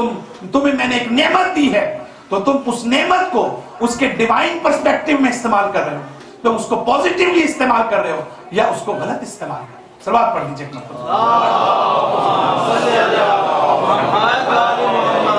تو عزیزو ہم دیکھتے ہیں کہ اللہ تعالیٰ نے ان کو غرق کیا طوفان میں اور سیلاب میں. اور یہ ایک اللہ کی عجیب ٹریڈیشن ہے کہ جس قوم نے، بہت توجہ کیجیے، جس قوم نے جس چیز پر انحصار کیا، جس چیز پر فخر کیا، اللہ تعالیٰ نے اسی کے ذریعے عذاب بتایا. فرعون کی مثال کہ فرعون جو دریائے نیل کو بہت اہمیت دیتا تھا اور اس کے پانی کو بابرکت سمجھتا تھا، اللہ نے اسی دریائے نیل میں اس کو غرق کیا. نمرود جس کو اپنے لشکر پر اعتماد تھا، اپنے لشکر پر فخر تھا، اللہ تعالیٰ نے حشرات الارض کے ذریعے اس کو شکست دی. آپ دیکھیں یہ قرآن مجید کی عجیب منزلیں ہیں کہ جس کو سمجھنے کی ضرورت ہے. اور نوح کی قوم کیوں اس کے اوپر یہ والا عذاب آیا؟ اس لیے کہ ان کا بنیادی جو پروفیشن تھا وہ یہی ایگریکلچر تھا اور ان کا سارا انحصار اس بارش پہ تھا اور پانی کے اوپر تھا. اور اس پانی کو وہ بڑی عظمت سے اور بڑے اس کے اوپر فخر کرتے تھے کہ ہمیں یہ پانی ملتا ہے اور ہم جو ہے وہ اللہ تعالیٰ یہ جو ہے ہمارے پاس یہ فیسلٹی موجود ہے، یہ نعمت موجود ہے. اللہ تعالیٰ نے کہا کہ دیکھو تم جب میرے کفران کرو گے، کفران نعمت کرو گے، جب میری اطاعت نہیں کرو گے تو میں جس پر تم اعتماد کرتے تھے، جس پر تم انحصار کرتے تھے، جس کی طاقت کو تم مانتے تھے، میں اسی کے ذریعے تمہیں ڈباؤں گا، اسی کے ذریعے. اور آج کی دنیا میں آپ اگر اس کو تھوڑا سا اپنی عملی زندگی میں چاروں طرف جو کچھ دنیا میں ہو رہا ہے کہ جس پر انسان اتنا سرمایہ لگاتا ہے اسی کے ذریعے سے وہ اس کو جو ہے نقصان پہنچتا ہے. اگر آپ منفی کام کریں تو یہ ساری چیزیں قرآن ہمیں ایک نیا پرسپیکٹیو دیتا ہے کہ جس کو ہمیں سمجھنے کی ضرورت ہے. سلوات پڑھ دیجیے. اب میں بڑے اہم سوال کی طرف آ رہا ہوں. اپنے سننے والوں کو بہت توجہ چاہوں گا. میرا سوال یہ ہے کہ ہمارے نوجوان کے ذہنوں میں یہ سوال ہوگا کہ بھئی آج سے صدیوں پہلے ایک طوفان آیا اور وہ چلا گیا، ہم سے کیا تعلق ہے؟ اہم سوال ہے. بھئی ہم سے کیا تعلق ہے اس طوفان کا؟ ہم کیا اس سے درس حاصل کریں؟ تو عزیزان گرامی میں یہ بتانا چاہتا ہوں کہ طوفان کا لفظ جو ہے وہ صرف ضروری نہیں کہ وہ پانی کے ذریعے سے آئے. آج کے طوفان کو سمجھنے کی ضرورت ہے اور آج کی کشتی میں بیٹھنے کی ضرورت ہے. آج کا طوفان جو ہے وہ ہے دنیا بھر میں میڈیا کے ذریعے سے اور جس طریقے سے کمیونیکیشن کے ذریعے سے جو سسٹم الیکٹرونک ڈیولپ ہو چکا ہے اس کے ذریعے سے جو ہر جگہ سے انحرافی افکار آ رہے ہیں جو انسان کو گمراہ کرنے کے لیے آج جو ٹولز اس وقت موجود ہیں وہ اس سے پہلے کسی دور میں موجود نہیں تھے. لہذا اس طوفان میں انسان کو ایک کشتی کی ضرورت ہے اور اسی لیے آپ کے پیغمبر فرماتے ہیں کہ مسلو اہل بیتی مسلو سفینۃ النجات من رکبہ نجا، کہ جو میرے اہل بیت ہیں. صلوات پڑھ دیجیے ایک مرتبہ.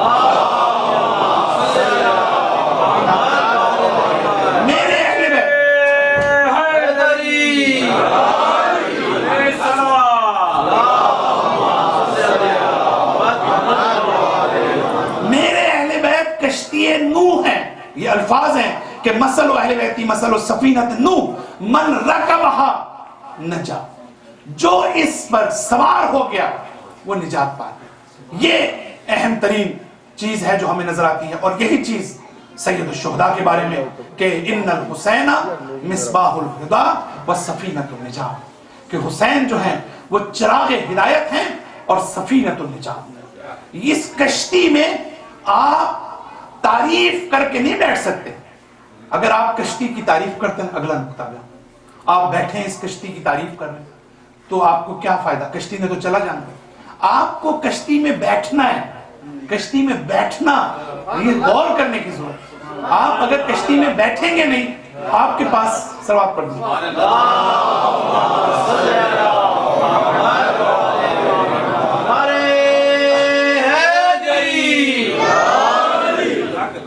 اگر آپ جو ہے وہ آپ نے بڑا خوبصورت محنت کی اور باغ ایک بنایا، آپ نے گارڈن بڑا خوبصورت، بڑے حسین پھول ہیں، بڑے حسین فروٹ ہیں، اور آپ ساری زندگی اس کی تعریف کرتے ہیں، میرے پاس اتنا خوبصورت باغ ہے، اتنا حسین پھل ہے، اور ساری زندگی آپ کو اس کے پھل کھانا نصیب نہ ہو، اس کے پھولوں کی خوشبو آپ کو سونگھنا نصیب نہ ہو، تو مجھے بتائیے کہ کیا ہماری کیا ایسی تو نہیں خدا نہ خواستہ ہمیں تھوڑا سا ریوزٹ کرنے کی ضرورت ہے کہ اتنی عظیم ہستیاں اہل بیت کی صورت میں ہمارے پاس موجود، کہیں ایسا تو نہیں ہم ان کی ہر وقت تعریف ہی کرتے رہتے ہیں، کہیں ایسا تو نہیں وہ فروٹ اور وہ پھول جو ہے جس کی خوشبو کو سونگھنا ضروری ہے، اس کی ہمیں ضرورت ہو۔ صلوات پڑھ دیجیے۔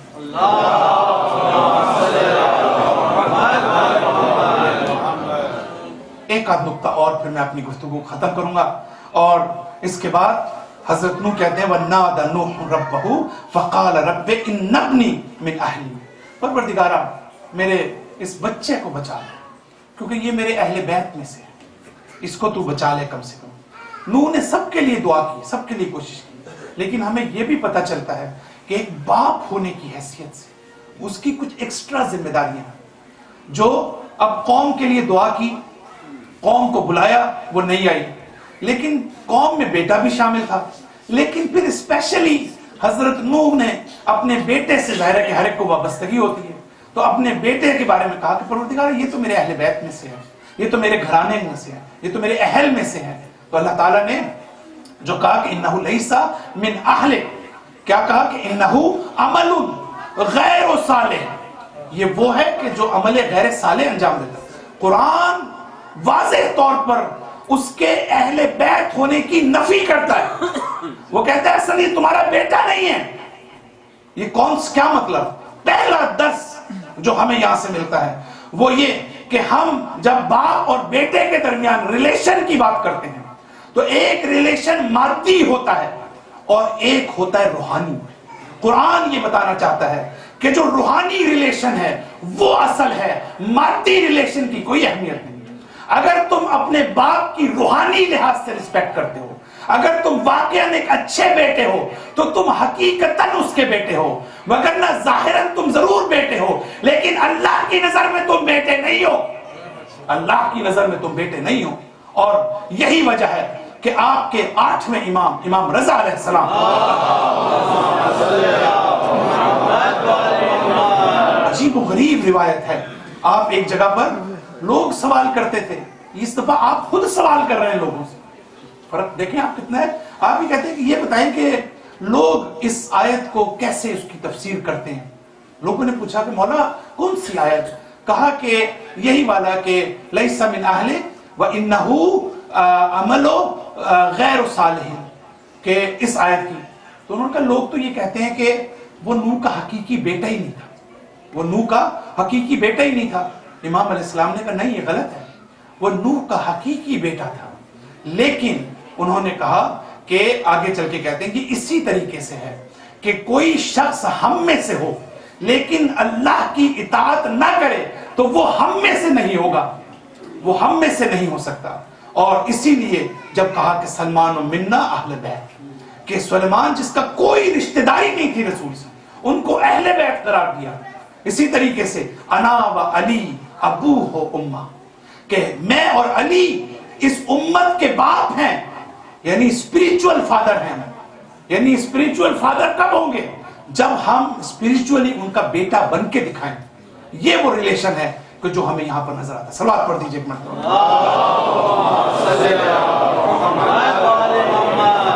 آگے آخری بات، اور میں نے گفتگو کو ختم کیا، آخر میں دعا کرتے ہیں رب اغفر لی ولوالدی کہ ولمن دخل بیتی مؤمنا. اب دعا کرتے ہیں اس پروردگارہ، وہ اپنے والدین کے لیے دعا کرتے ہیں کہ پروردگارہ میرے والدین کی مغفرت کر. اور ہر نبی نے اپنے والدین کو اپنی دعاؤں میں شامل کیا. میں نے کسی مقام پر بڑی تفصیل کے ساتھ اس موضوع پر روشنی ڈالی ہے کہ ہر نبی اپنے والدین کے بارے میں کیوں دعا کرتا ہے اور ہمیں یہ کیا درس ملتا ہے. جس میں سے ایک درس یہ ہے کہ آپ کے والدین جو ہیں وہ صرف میٹیریلسٹیکلی آپ کو وجود میں لانے کا باعث نہیں بنتے، بلکہ آپ کے باپ نے اور آپ کی والدہ نے جو محنت کی ہے اپنی زندگی میں، ان کی جو اسپریچول کوالٹیز اور ان کی جو سٹیٹس اور پوزیشن اس دنیا میں جو ڈٹرمن ہوتا ہے، وہ بھی آپ کے ماں باپ کے زحمتوں کا نتیجہ ہے. صرف مسئلہ یہ نہیں ہے کہ وہ آپ کو ظاہری طور پر پال رہے ہیں تو آپ ان کی رسپیکٹ کر رہے ہیں، بلکہ اس کے پیچھے یہ بھی ہے کہ اگر کسی باپ کی خوبی بچے میں آئی ہے تو وہ باپ کی محنت ہے. لہذا بچے کی یہ ذمہ داری ہے کہ اپنے باپ اور ماں کے لیے جو اس دنیا سے جا چکے ہیں، اگر زندہ ہیں تو اس کی رسپیکٹ کریں، اور جا چکے ہیں تو ان کی مغفرت طلب کریں. صلوات پڑھ دیجیے.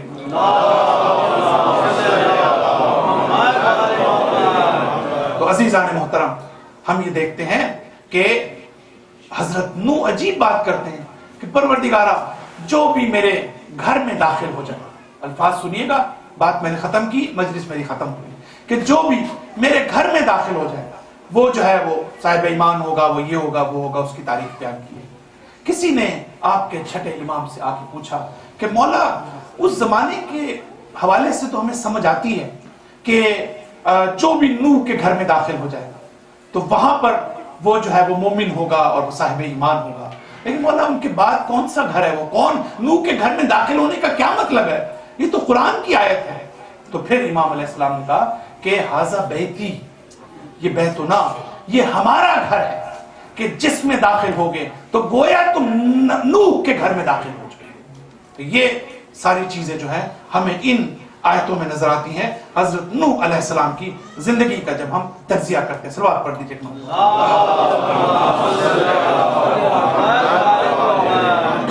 عزیزان محترم، میں نے اپنی گفتگو کو ختم کیا.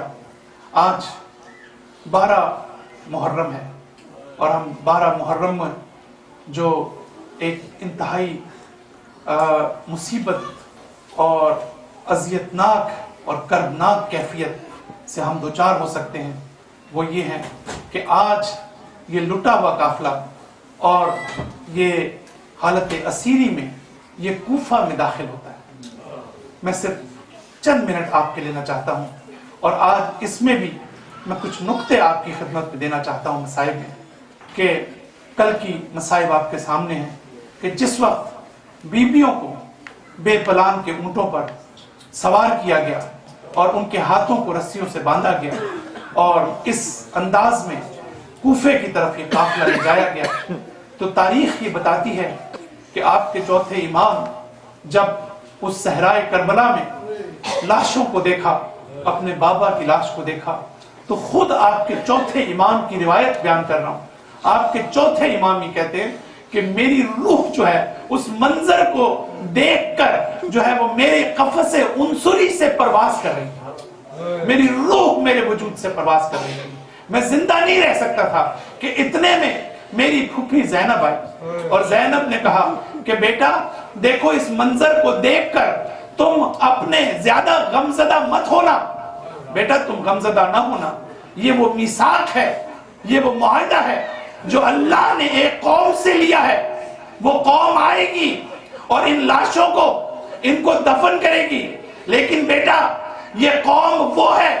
کہ جس کو اہل زمین اور زمین کے فرعون نہیں جانتے، لیکن اہل آسمان ان کو بخوبی جانتے ہیں. اے میرے بیٹے، اس تمہارے بابا کی قبر پر یہ قوم ایسی نشانیوں کو نصب کرے گی کہ جو قیامت تک زندہ رہیں گی، اور آنے والے ظالم اور ستمگر جتنا زیادہ ان نشانیوں کو تباہ کرنے کی کوشش کریں گی، ان کی عظمت میں اتنا ہی اضافہ ہوتا چلا جائے گا۔ یہ کربلا کے میدان میں جب کوفے کی طرف یہ قافلہ چلا تو یہ زینب کی پریڈکشن تھی جو آج آپ دیکھ سکتے ہیں۔ آج اس کربلا کی رونق، آج اس کربلا کی عظمت، اور وہ کفار اور وہ مشرکین اور وہ ظالم کہ جو آج حسین کے روزے پر حملہ کر رہے ہیں، اس کو بھی حضرت زینب نے اس وقت بیان کر دیا کہ وہ جتنا بھی کوشش کر لیں لیکن تمہارے بابا کی اس قبر اور روزے کی عظمت میں روز بروز اضافہ ہوتا چلے گا، اور عاشقان حسین جو ہیں ہمیشہ اس قبر کے گرد جو ہے زیارت کے لیے آتے رہے۔ عزیزارو، تاریخ یہ بتاتی ہے کہ یہ قافلہ، میں جس وقت لاسٹ ٹائم کربلا گیا، ایک ہی دفعہ جانا ہوا، میں نے بڑی کوشش کی، میری دلچسپی تھی کہ میں اس راستے کو تلاش کروں جہاں سے یہ قافلہ گزرا۔ بہت میری کوشش تھی کہ میں اس راستے کو دیکھوں جہاں سے زینب و ام کلثوم اور معصوم بچے اس بے دردی کے ساتھ لے کر گئے اور گزرے وہاں سے۔ اور میں نے یہ بھی بہت کوشش کی کہ وہ کون سی جگہ تھی جہاں کوفے میں حضرت زینب نے وہ عظیم و شان تاریخی خطبہ دیا، لیکن بہرحال مجھے صحیح انفارمیشن آج تک اس کے بارے میں نہیں مل سکی، لیکن میری تحقیق اس سلسلے میں جاری ہے۔ لیکن عزیزان محترم، جس وقت یہ قافلہ کوفے میں داخل ہونے لگا تو زینب کو جو منظر ہے اور وہ یاد آنا شروع ہو گیا۔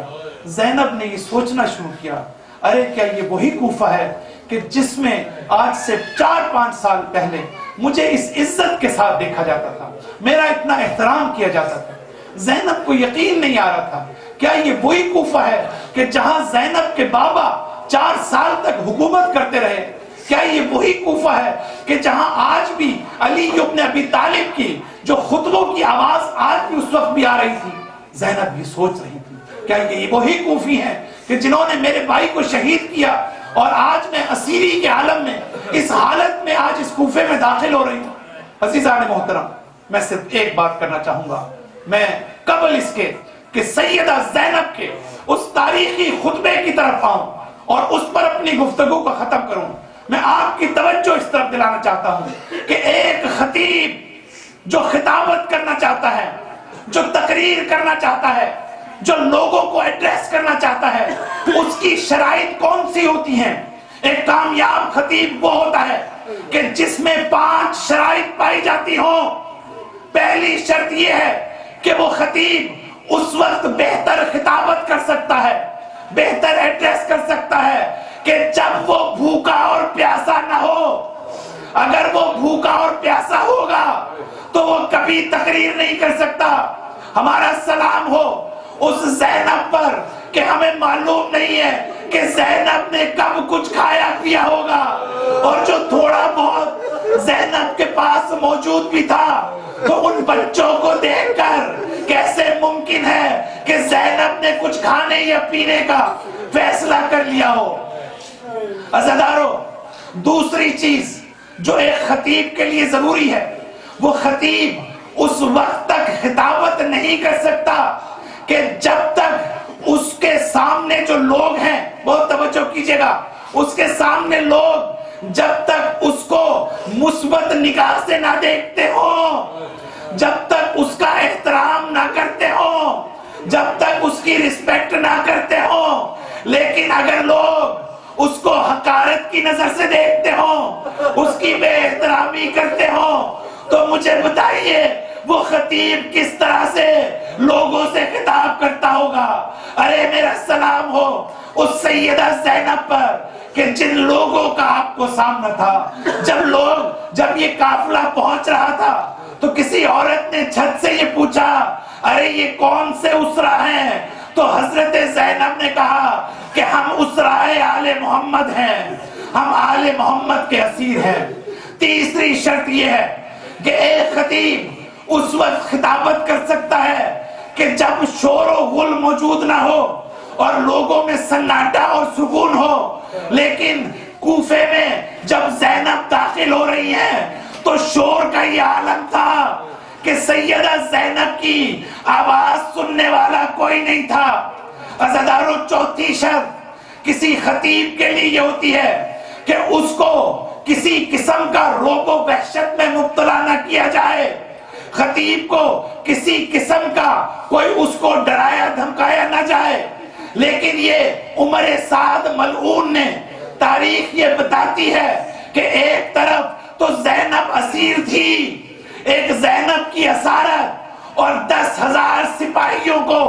چاروں طرف متعین کرنا تاکہ کسی قسم کی کوئی بغاوت نہ ہو۔ تو آپ سوچئے کہ وہ خطیب کہ جس کے اوپر اتنا شدید دباؤ ہو وہ کس طرح سے لوگوں کو ایڈریس کر سکتا ہے۔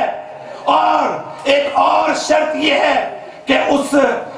جو خطیب کر رہا ہے اس کو جو تماشائی وہاں موجود ہیں ان کے حوالے سے، تو عزیزان محترم یہ تمام شرائط کو ہم سامنے رکھ کے دیکھتے ہیں کہ ہمارا سلام ہو سیدہ زینب پر۔ سیدہ زینب نے ایک دفعہ یہ فیصلہ کیا کہ مجھے اب ان لوگوں کو خطاب کرنا ہے۔ شہزادی زینب نے اپنا ہاتھ ہوا میں لہرایا اور کہا کہ ماں یا اہل الکوفہ، اے اہل کوفہ خاموش ہو جاؤ، تم غدار ہو، تم فریب کار ہو، تم نے ہمیں مہمان بنا کر بلایا اور تم نے ہمارے ساتھ ایسا سلوک کیا۔ عزاداروں تاریخ یہ بتاتی ہے کہ جب زینب نے، جب علی کی بیٹی نے ہوا میں ہاتھ لہرایا اور یہ کہا کہ ماہیا اہل الکوفہ، اے اہل کوفہ خاموش ہو جاؤ، تو تاریخ یہ بتاتی ہے کہ لوگوں کی سانسیں ان کے سینے میں دفن ہو گئی اور لوگوں نے اپنے جانوروں کے گلے میں بندھی ہوئی گھنٹیوں پر ہاتھ رکھ دیے کہ دیکھیں کہ دختر علی کیا کہہ رہی ہے۔ اتنے میں ایک شخص بولا، ارے خدا کی قسم میں نے آج تک ایسی باحیا اور عفت دار خاتون نہیں دیکھی۔ عزاداروں یہ زینب کا کمال تھا کہ جس نے شجاعت اور حیا دونوں کو کربلا کے میدان میں اور کوفے میں جمع کر کے دکھایا۔ لیکن تاریخ یہ بتاتی ہے کہ عزاداروں یہ شخص یہ کہتا ہے، ارے ایسا لگتا ہے کہ جیسے زینب کی زبان ہو اور علی کی آواز ہو، یہ علی خطبے دے رہے ہیں۔ لیکن عزیزو تاریخ یہ بتاتی ہے کہ قریب تھا کہ کوفے میں انقلاب آ جاتا۔ زینب کے خطبے نے لوگوں کے دلوں میں انقلاب برپا کر دیا۔ لیکن تاریخ کا یہ عجیب منظر ہے کہ ایک مرتبہ سیدہ زینب حیران رہ گئی، پریشان ہو گئی کہ ارے وہی لوگ جو مجھے دیکھ رہے تھے، ارے وہی لوگ جو میرے خطبے کو سن رہے تھے، یہ اچانک انہوں نے کدھر دیکھنا شروع کر دیا۔ عزاداروں اب جو زینب نے مڑ کے دیکھا تو نوکے نیزہ پر بھائی کا سر تھا اور لوگ اس سر کو دیکھ رہے تھے۔ عزاداروں ہمارا سلام ہو شہزادی زینب پر۔ زینب نے لوگوں سے توجہ ہٹا کر اپنے بھائی کو خطاب کرنا شروع کیا۔ عزاداروں کربلا سے کوفہ اور کوفے سے شام تک کی تمام منازل میں زینب کی زبان سے اتنا دردناک مرثیہ کبھی نہیں سنا گیا۔ زینب نے اپنے بھائیا کو خطاب کیا کہ اے ماہ نو کے چاند، ابھی تو کمال کو بھی نہ پہنچا تھا کہ تجھے گرہن لگ گیا۔ بھائیا مجھے سب کچھ معلوم تھا، بھائیا مجھے ہر چیز کا اندازہ تھا، بھائیا مجھے یہ بھی پتا تھا کہ ہمیں آپ کو کس بے دردی سے قتل کیا جائے گا، بھائیا مجھے یہ بھی پتا تھا کہ ہمیں قیدی بنایا جائے گا، لیکن بھائیا اس منظر کا تو میں نے کبھی تصور بھی نہ کیا تھا۔ اللہ رحمت اللہ علی قوم الظالمین، سیعلم الذین ظلموا ای منقلب ینقلبون۔ ماتم حسین۔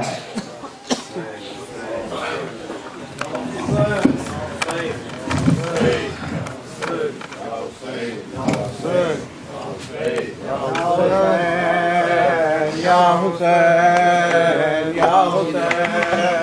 یا حسین یا حسین یا حسین یا حسین یا حسین یا حسین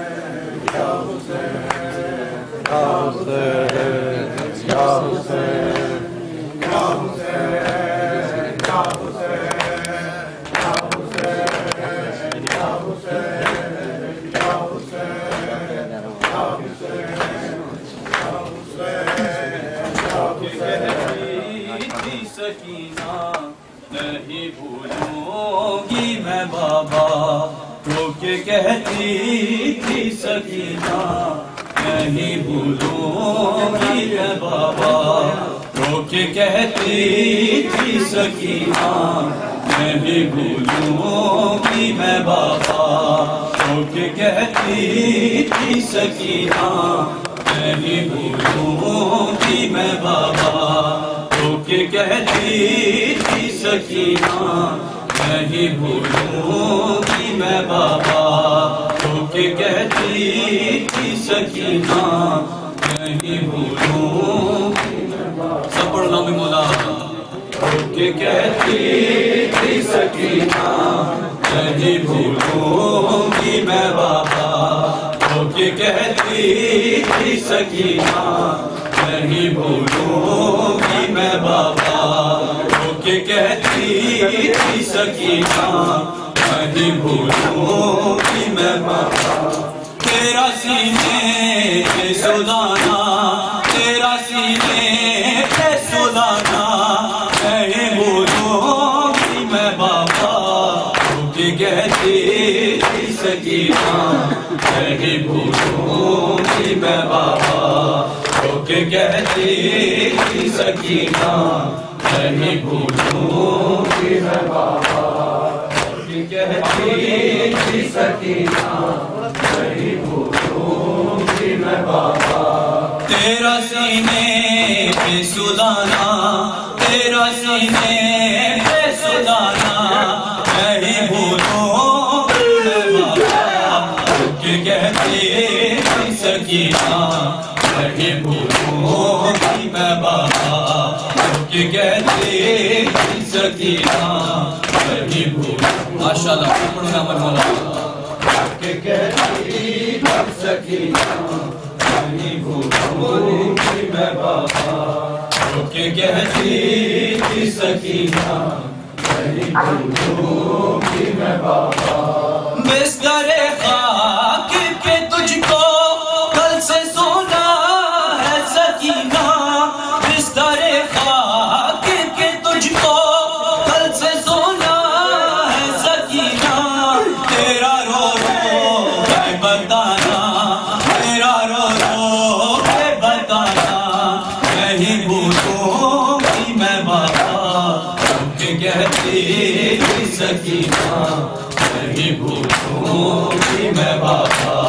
رو کے کہتی تھی سکینہ نہیں بھولوں گی میں بابا رو کے کہتی تھی سکینہ نہیں بھولوں گی میں بابا رو کے کہتی تھی سکینہ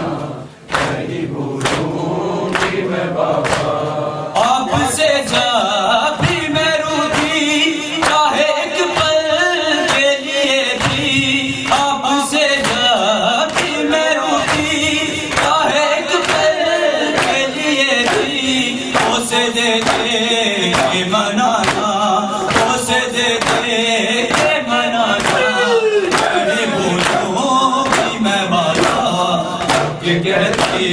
تھی سکینہ نہیں بھولوں گی میں بابا رو کے کہتی تھی سکینہ نہیں بھولوں گی میں بابا رو کے کہتی تھی سکینہ نہیں بھولوں گی میں بابا تیرا سینے پہ سلانا تیرا سینے پہ سلانا نہیں بھولوں گی میں بابا رو کے کہتی تھی سکینہ نہیں بھولوں گی میں بابا رو کے کہتی تھی سکینہ نہیں بھولوں گی میں بابا رو کے کہتی تھی سکینہ نہیں بھولوں گی میں بابا اس ضعیفی کا یہ عالم اور زخموں سے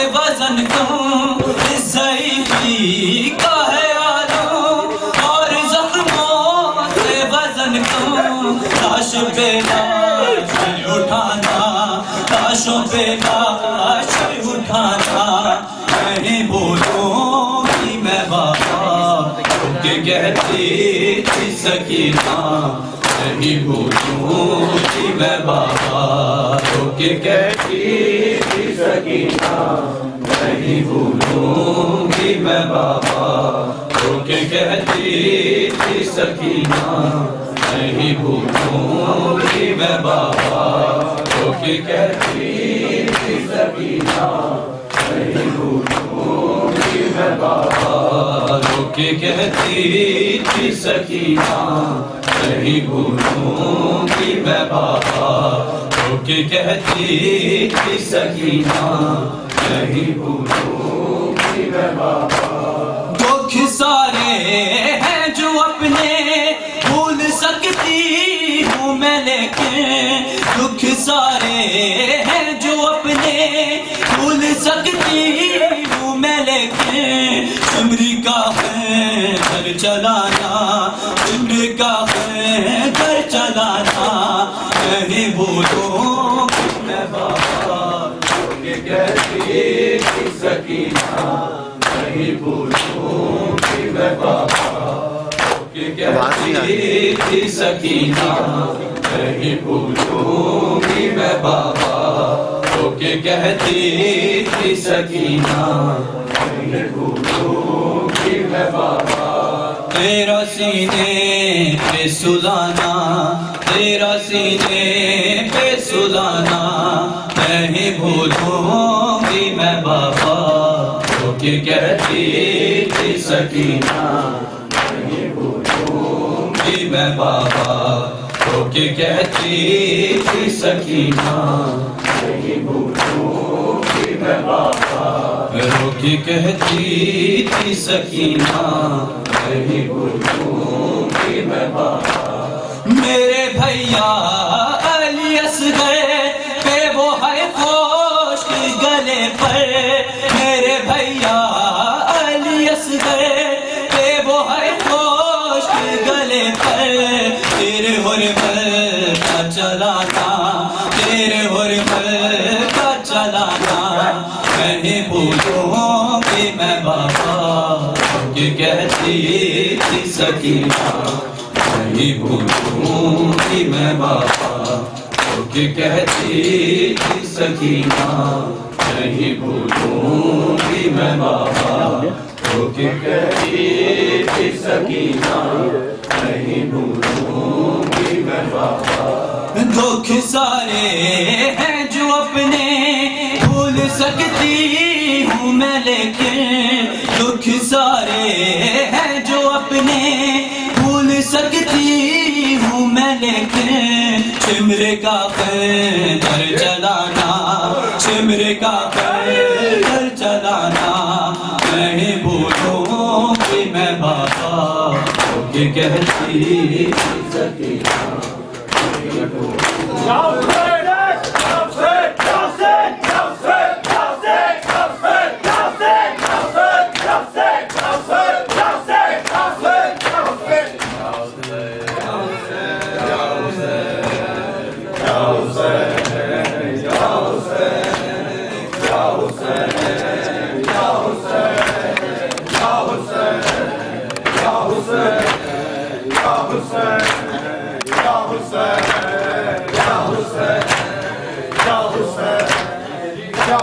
رہی ہوں تجھے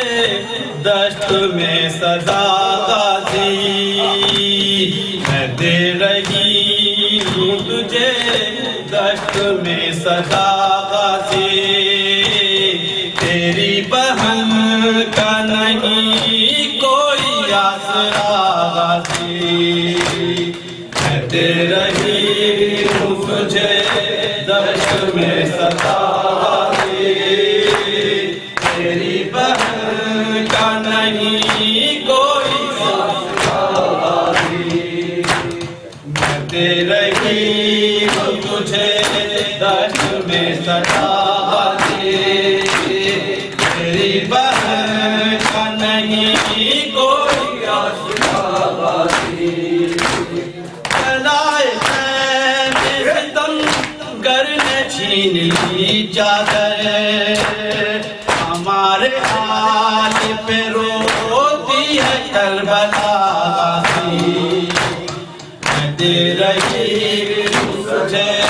درد میں صدا کا نہیں کوئی آسرا میں دے رہی ہوں تجھے درد میں صدا میری بہن نہیں کوئی آسرا بس ایک دل میں بہادر جنازے دیکھے ہیں خود اپنی آنکھوں سے پاون لاش دیکھے ہیں اجڑ گئی میں کرب و بلا کے جنگل میں بڑے غمہار یہاں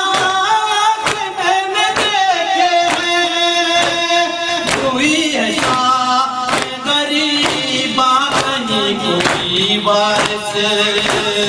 ہوا کہ روک لائنوں کی اب جفاسی میں دے رہی ہوں تجھے درد میں صدا تیری بہن کا نہیں کوئی آسرا میں دے رہی ہوں تجھے درد میں صدا تیری بہن کا نہیں کوئی آسرا ابھی بلاتی ہوں بابا کو میں صدا دے کر میں بیردا اڑا دے کوئی مجھے چادر کوئی بھی ہاتھ پہ میرے ترس نہیں کھاتا میرے ہاتھ دعا کر دیکھ لے منظر خیال نبی زادیا ہے موہ کر تجھے بلاتی ہے نام سے مصطفیٰ باتی میں دے رہی ہوں تجھے درد میں صدا تیری بہن کا نہیں کوئی آسرا میں دے رہی ہوں تجھے درد میں صدا تیری بہن کا نہیں کوئی آسرا یار غیر ہے چاروں طرف اداسی ہے پیارا ہے تنہا رسول ذاتی ہے میں جب بھی سوچ کے روتی ہوں اپنی غربت پر میری رہی پہ کرب و بلا بھی روتی ہے مدینہ چھوڑ کے آئی تیرے سہارے پر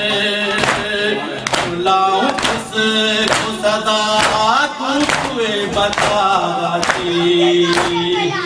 دے رہی ہوں سجا درد میں صدا تیری بہن کا نہیں کوئی آسرا میں دے رہی ہوں تجھے درد میں صدا تیری بہن کا نہیں کوئی آسرا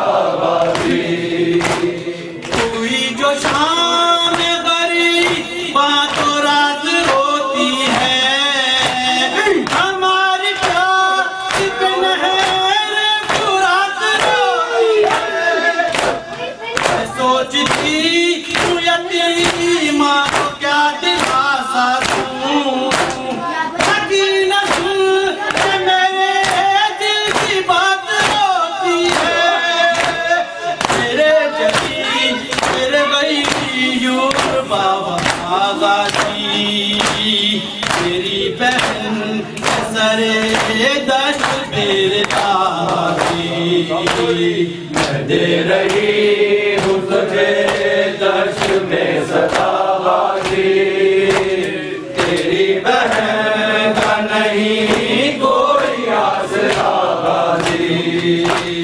میں دے رہی ہوں تجھے دشت میں سدا بازی تیری بہن کا نہیں کوئی آسرا بازی جلائے میں ستم گر نے چھین لی چادر ہمارے ہاتھ پہ روتی ہے کربلا وادی میں دے رہی ہوں تجھے دشت میں سدا بازی تیری بہن کا نہیں کوئی آسرا بازی میں دے رہی ہوں تجھے دشت میں سدا بازی تیری بہن کا نہیں کوئی آسرا بازی تڑپتی رہ گئی غازی کی لاش ساحل پر یہ ڈاگ سے سب موسم میں چلتی ہے سفر مجھے قسم دعا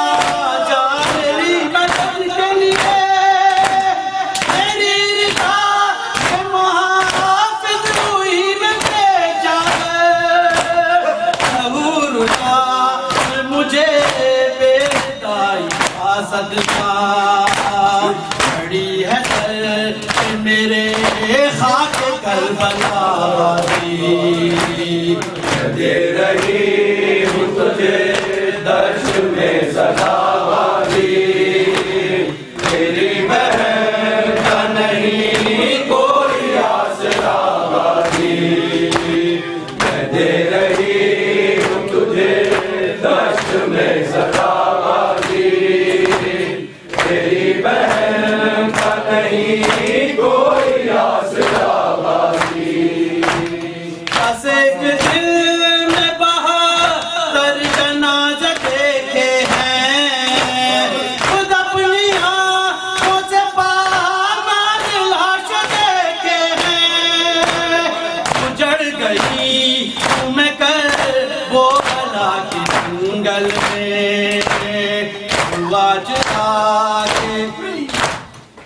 دے رہی ہوں تجھے دشت میں سدا بازی تیری بہن کا نہیں کوئی آسرا بازی یا حسین یا حسین یا حسین یا حسین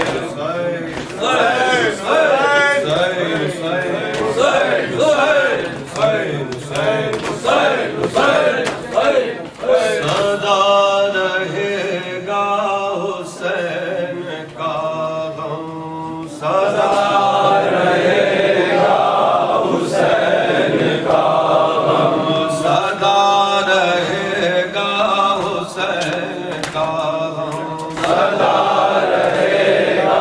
حسین کا غم یہ شور گریا یہ شور ماتم شور گریا شور ماتم سنی ہوئی داستان ہے داستان ہے کہاں بل کر ابھر رہی ہے وہ کربلا کی صدائے فرغان رہے گا حسین کا صدا رہے گا حسین کا غم صدا رہے گا حسین کا غم اٹھے جو ظلم و ستم کے شوقے جو ظلم و ستم کے شوقے سوال یہ تھا کہ کون روکے سوال یہ تھا کہ کون روکے حسین ابن علی کے در پر کمی ہوئی تھی نگاہ آلا رہے گا حسین کا غم سدا رہے گا حسین کا غم سدا رہے گا حسین حسین کا غم بڑھا جو حد سے غرور قاتل بڑھا جو حد سے غرور قاتل بڑا اٹھا پھر حسین کا دل بڑا اٹھا پھر حسین کا دل چلا حرم کو بدر سے لے کر ردائے زینب بنا کے خرچہ سدا رہے گا حسین کا غم سدا رہے گا حسین کا غم سدا رہے گا حسین کا غم اصول فکر و عمل کو موڑا اصول فکر و عمل کو موڑا یزیدیت کے فسوں کو توڑا یزیدیت کے فسوں کو توڑا ہر ایک دیوار ظلم ڈھا کر بنا گیا دی کا قصر محکم سدا رہے گا حسین کا غم سدا رہے گا حسین کا غم سدا رہے گا حسین کا غم وفاؤں کا دل جلا کے اٹھا وفاؤں کا دل جلا کے اٹھا وہ قبر اصغر بنا کے اٹھا وہ قبر اصغر بنا کے اٹھا ہوا کی میاں پہ مسکرا کر بدل گیا فکر نسل آدھا سدا رہے گا حسین کا غم سدا رہے گا حسین کا غم سدا رہے گا حسین کا غم سنبھل کے ٹھوکے ہمیں زمانہ سنبھل کے ٹھوکے ہمیں زمانہ سنبھل کے ٹھوکے ہمیں زمانہ سنبھل کے ٹھوکے ہمیں زمانہ گزر گیا دور تازیانہ گزر گیا دور تازیانہ غور سن لے جان والے اب اس علم کے